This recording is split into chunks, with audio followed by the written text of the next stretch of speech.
nga po nararapat lang na magkaroon ulit ng tambalan na yan, no? In the past, naipakita naman po natin na kahit hindi tayo member ng mayorya, kaya natin ipatupad ang pinakamahalagang batas para sa ating bayan. Yung batas po para sa libreng kolehiyo, naipasa po natin yan during the Duterte administration at bilang isang deputy minority leader. So kahit tayo po noon ay nasa leadership ng oposisyon, naipasa pa rin po natin ang isang batas na mahalaga sa taong bayan at sinuportahan ng Administrasyong Duterte noong panahon yun. In fact, yung batas po para sa libreng kolehiyo, 7 taon na po yan, and tayo po yung principal sponsor.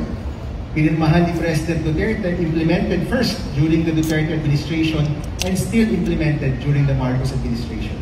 So kami naman po natutuwa na implemented yung batas natin at ang sinusulong po natin, unang-una, mapalawak at mas mapalaki pa ang mga benepisyo ng batas para sa libreng kolehiyo, maisama rin ang mga kabataan na nasa pribadong eskwelahan na nangangailangan, mas dumami ang mga kabataang makakakuha ng tulong at itatambal pa natin dito yung mga reforma upang masigurado ang trabaho para sa mga graduate natin.